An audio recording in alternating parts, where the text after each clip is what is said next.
What's going on, everybody? This is Justin Paul for Justin Paul Media, and today I wanted to bring up a subject here that's definitely near and dear to me because I grew up a rap and hip hop fan, and it was something that I was introduced to through my father because he was a very big fan of Tupac, Biggie, Master P, No Limit, and artists of that nature.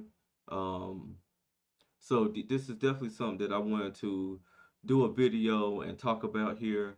So the headlines from Billboard on 10/29, 2025 was no rap songs are in the Billboard Hot 100's top 40 for the first time since 1990. And it says, as one long running hip hop smash, which is Luther by Kendrick Lamar and SZA, goes recurrent on the chart, the Hot 100's top 40 does not boast a single rap song in a streak that's lasted for over 35 years. So, 35 years of dominance in the top 40 of the Hot 100 charts of Billboard, and it goes on to say here that with Kendrick Lamar and SZA's 13-week Billboard Hot 100 number one, Luther falling off the Hot 100 dated 10 October 25th, 2025, there was officially no rap songs in the charts top 40 last week. So there's still songs that are hip hop and rap that are in the top 100. They're just not in the top 40. Which why they're making this a thing is because of the stat, but at least we are still able to get songs that are on the chart. So that is one positive here. Um, but they go back to some history and saying the last time before that when there was zero rap songs in the top 40 of the Hot 100, you have to go back to February 2nd, 1990, when the top ranking rap song was Biz Marquis's eventual top 10 hit, Just a Friend. And we all know that that's a very popular song as far as hip hop culture, which helped spawn an R&B song from Mario, which is Just a Friend. The beat was fresh, and it's a song that if you play it today, it's still fresh. Um, so that's the thing. And it says that that song by Biz Marquis, Just a Friend, it climbed to number 41 on the chart. The next week, it jumped to 29, starting a hot 100 streak of rap songs in the top 40 that would last for the next 35 years. 8 months and 3 weeks. So it says here, and this is one of the reasons why right now there isn't a song in the top 40. It says a recent rule changes to Billboard's Hot 100 methodology did play a part in the streak coming to an end. For the chart dated October 25th, descending songs were deemed recurrent and removed from the chart if they had exceeded certain durations on the chart while also falling below certain updated chart thresholds. For instance, if they had fallen below number 25 after spending over 26 weeks on the chart, that particular change resulted in the departure of Luther by Kendrick Lamar and SZA, which had fallen to number 38 on the previous week's Hot 100 in its 46th week on the listing. So Luther's a song that they definitely played heavily here on the radio, so it was getting a lot of radio support, and that's what really, and of course it was streamed and stuff like that. So that's what kept it in the position that it was in for so long. It says, however, with Luther and seven other songs in the Hot 100's top 40 going recurrent on October 25th's chart, following the rule change, there was also extra opportunity for songs below them on the chart to rebound into the top 40 or to reach it for the first time. No rap songs were close enough to the threshold to be able to make the jump. So, of course, Taylor Swift's new album, um, all 12 of her songs were lodged into the top 40 because she's getting a bit push from her supporters and her fans, and they're making sure that they're streaming her songs. I haven't listened to pop radio recently, so I can't say whether or not um, that her songs have been playing consistently, every hour on the hour like they normally do with very, very popular songs. But I do know that when you go to Apple Music or Spotify, you're definitely going to see Taylor Swift playlisted, and she's definitely going to be recommended. And like I said, she has a large fan base, and they're going to make sure that they support her artistry. So it says the lack of rap songs in the Hot 100's top 40 is the latest sign of a recent dip in rap's commercial dominance.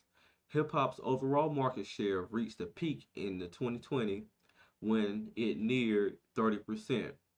That has slipped to just over 25% in 2023 and has been at 24% so far in 2025. Through the week of October 23rd, in the Hot 100 chart for the equivalent chart week 5 years ago, dated October 24th, 2020, a whopping 16 of the top 40 were rap songs, while in the equivalent chart two while in the equivalent chart 2 years ago, October 28th, 2023, there were 8 rap songs in the top 40. So it's a fluctuation. It's gonna go up and down. In my opinion, a lot of that has to do with the type of songs that are being released, the content of those songs, the beats, of course, um, and then the artists themselves. So, typically with rap music, when it's something that's like when you have all those things, all those elements that come together, when you have a hot beat, when you have nice lyrics, the a nice video, and then of course when the fans take hold to an artist, that's going to catapult that song. That's going to and also when the labels get behind these songs and put a lot of marketing and promotion into these songs and actually put money into it to make sure that these songs are getting played on radio and to make sure that these songs are getting playlisted. That's going to help boost these songs into the top 40 as they normally have been. So it says here, it is worth noting that the rap world is currently in a bit of an in-between moment with some of its biggest names. Drake, the biggest chart mainstay of the past 15 years and the artist with the most Hot 100 hits of all time, has not yet released his much anticipated Iceman album, while his 2024 foe, Kendrick Lamar, who we're talking about, is finally somewhat dormant following an 18-month period of cultural and commercial dominance. However, the last few months have not been totally without big rap releases. Both Cardi B and Big X the Plug, two of the rappers currently closest to the top 40, have released new albums since August. And even without a new album, Drake has released a steady stream of new singles since announcing the album in July. So, I see. I watch DJ Academics quite often, and like he was, basically saying, nothing against Kendrick Lamar because I feel like Kendrick is a great artist, and I feel like Drake is a great artist. So, at the time when they were trying to get you to choose one or the other, I really wasn't feeling that myself because I listened to both of their music. But like I said, Drake has been a mainstay. My thing is, artists have to try to get themselves, even if you're not able to, be on the same level as Drake, you have to damn near get close. You have to push yourself when you get into the studio to actually make something that people are going to want to listen to over and over again that retains its value. And I feel like, once that happens, then, hip hop and rap will get back into a place where it needs to be. We all know that, over time, as we've seen with Kendrick Lamar's career, he's not an artist that's going to constantly keep putting out music over and over and over again. And I do think that's because he really takes his time with his artistry. He really takes his time with the words he chooses to put onto those beats to make his songs. And with that, I know he's very, very conscious as far as the type of music that he releases out into the world. So, we won't see him doing a Gucci Man where, back in the days, um, you really couldn't go a month without hearing multiple Gucci Man projects, multiple Gucci Man songs. Even at a time when Lil Wayne was on his run, most of those songs were remixes to like pop and R&B songs, or he'll jump on a beat and do a mixtape. So I think a lot of that has slowed down. I think a lot of it has to do with platforms like my mixtapes and um, any of the other mixtape websites that were very that piff. A lot of those mixtape websites no longer are as popular as they was, and even blogs like hip hop blogs at one point, Rap Radar and Fake Short Drive, to name just a couple that I can just think of off the top of my head, man. Used to be on those blogs every day to get new music and to get new news. So with those platforms, losing their relevance to say to platforms like X and Instagram and TikTok, and even YouTube, because now if I want to know some hip hop news, I jump on X, and then I'm gonna see my mixtapes. They post a lot, and then it's academics and his academy channel, and no Jumper, just to name a couple, off the top of my head, and I just feel like we're at a point where we're trying to figure out a way to rebuild and also fit in with the current climate of how people are receiving their news and their information. So it seems like a tough task to get back relevant. But one thing artists have to do is they have to just keep going to the studio and they have to just keep making music. I've seen music. I remember, like I said, got introduced to like hip hop and rap very young as a kid. Even hearing it myself on the radio in the car, riding with my parents and things of that nature. And then in my teens, of course, we had like everything changes, like the music from when I was like 8 9 10 11 12, it changed when I was 13 in my teens, and it's changed now that I'm up in my 30s. So music just it's gonna constantly keep evolving.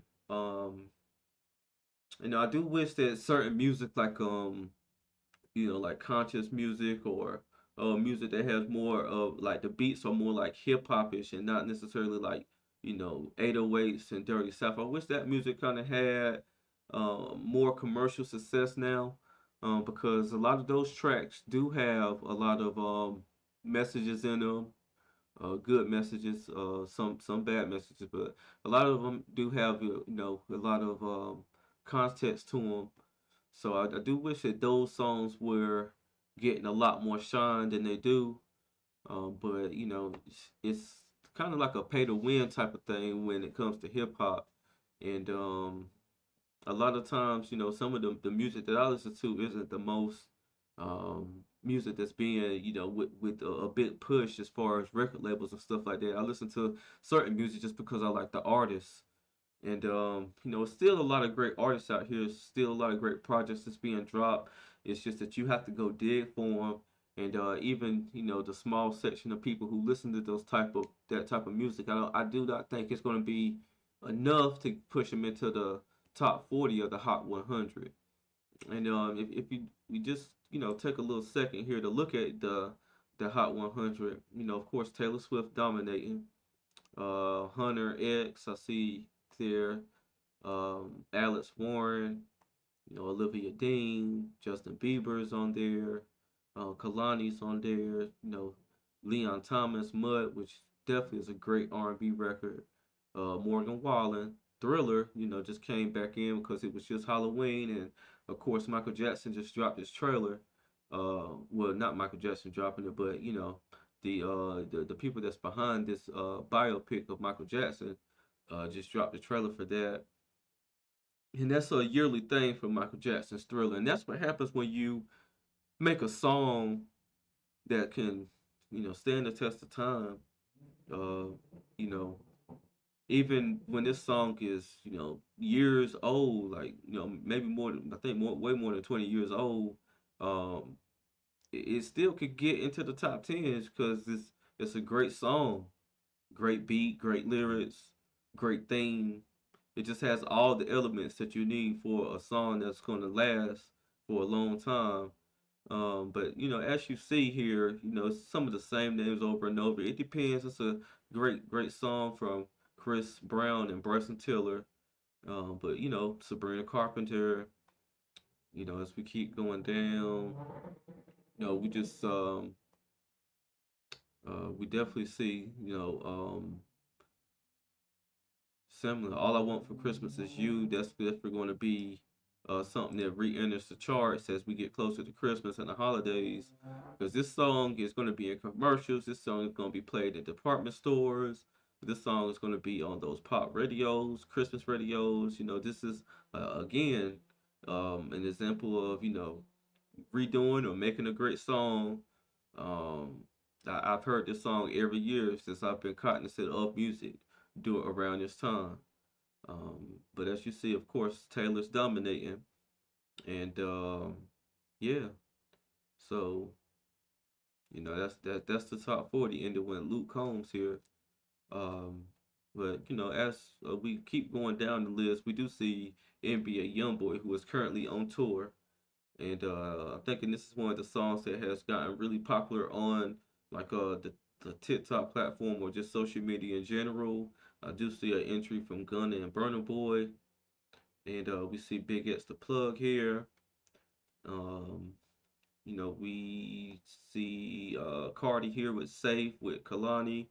Um, so there are still some hip hop acts that's in the top 100. Tyler the Creator's here. Metro is here with Take Me Through There. So these are songs that are real popular on social media, and so that gives it a real good push. And even with that Take Me Through There, that's starting to be like slang that people are starting to say, like a phrase that people are starting to say. So went legit, of course. G Herbo. I listened to G Herbo's new record, man, a few times, and he has a few cuts on there that I'm like, okay, these songs have potential. It's just, will his label actually put the marketing and put the promotion behind him in order to push these songs and things of that nature? Will he get in the top 40s? I'm not sure. Um, but I do think he has a solid project. And I see Love Girl here from Megan Thee Stallion. So, young boy with another one, What You Is. So it is still some hip hop artists in the top 100 as I keep going down. So I'm sure the Diplo record with Trippy isn't a hip hop record, but Trippy, of course, is a hip hop artist. Yeet. And let's see, I see Rihanna's Breaking Dishes is there, but that's like definitely gonna be like an R&B record. But um, and then Low Shimmy and Don Toliver. I can't really recall this record too much, but it has re-entered into the top 100.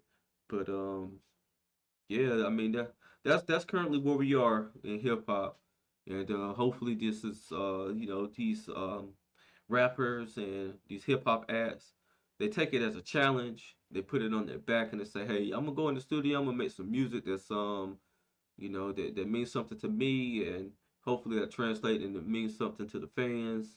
And then they'll go out and support and stream these records and get us back into that dominance that we're used to when it comes to the charts and things like that. And I'm gonna go ahead and wrap this video up. I just wanted to give my little opinion on that, and just kind of react to the article that came out in Billboard. And I do feel like we're like I said, we're at a point here where AI is starting to be incorporated into music and things like that, and we just have to get back to like really making music from our hearts and our souls, and I feel like that's going to end up translating into the charts. But once again, if you like this content, please like, comment, and subscribe. And once again, this is Justin Paul. Peace.